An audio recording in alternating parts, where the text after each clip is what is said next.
So thank you very much, Murray, for answering my questions. I'll let my co-host Graham ask his now. Hello. Now, as the notorious reinventor of the Doctor Who scores that you are, do you get much creative freedom in your work? Yeah, I mean, to answer that, you've got to compare it to what you get in other similar type of shows. TV and film is very, very hands-on from the top at the moment. That's masses of interference on the composer's job.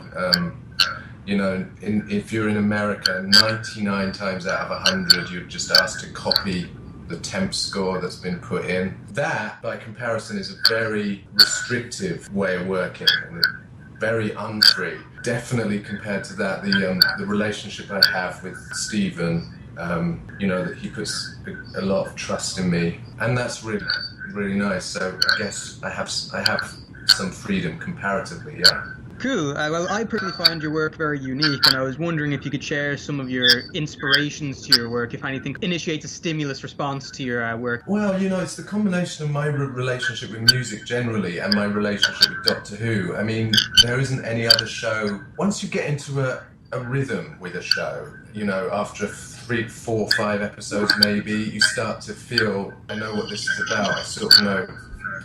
Not the sound of it exactly, just the feeling of it is. I think what was surprising when Doctor Who came back onto the screens was how emotional it was. Nobody said it was going to be emotional. Nobody said there were going to be long, big speeches about humanity and how great humanity is and how optimistic the show was going to be. So all that came as a surprise, and I just started, the music just sort of followed suit, it just like, from watching it, just started writing music that echoed the sentiment, the series itself.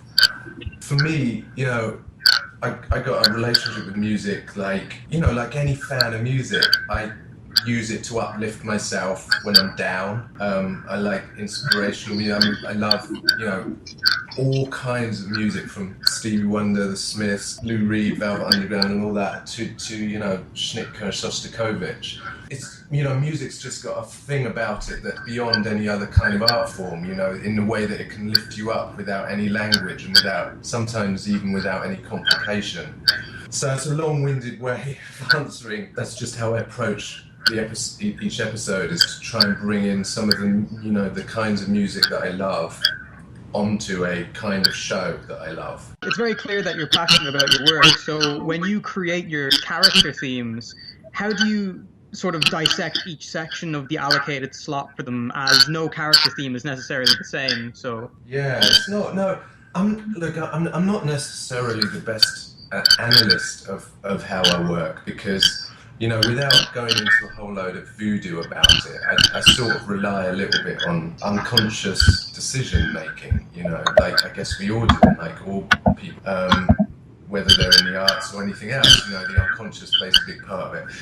I think someone once said to me that if you can, get a certain amount of technical competence, which you get as you get older, and then mingle that in with the stuff that goes on under the engine hood sort of thing, mingle this unconscious stuff with a bit of educated technique, then you're on the way to, learning your craft, you're doing the best you can if you can bring the two things together.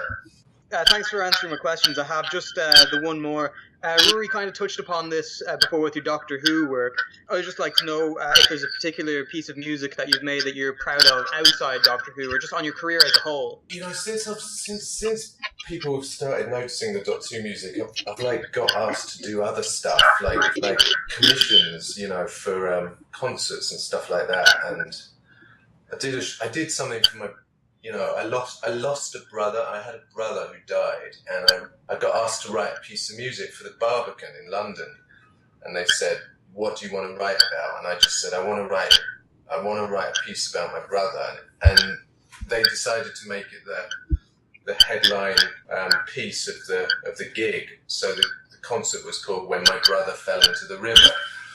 And I know it's a long way away from Doctor Who, and it's a long way away from all the TV stuff I do, but just sitting there in the Barbican with my mum and dad, well, that was probably the biggest thing I've ever done, and the thing I'm probably most proud of. I'm very sorry to hear that, but thanks very much for answering all of my questions. You've been a great guest. I'm going to hand you back to Ruari now to finish up. So that was all of our questions for you today, Mary. It's been a pleasure having you on the podcast. Thanks, Rory. I'm just sorry we're not coming to Ireland with the Symphonic Spectacular. Maybe next time, eh? Yeah, definitely. I mean, I know I would definitely go. It sounds like it'll be a great event. I'd be camping in the queue, personally. If you come to any of the gigs or, this time around or in the future, just come say hi. We will, definitely. Yeah. So hopefully we can talk to you again at some point on the podcast. Yeah, no doubt. Great. So I'll talk to you soon then. Bye. Yeah, definitely a really great interview. And be sure to buy your tickets, I should say, and head on over to the Doctor Who Symphonic Spectacular when it begins May 23rd.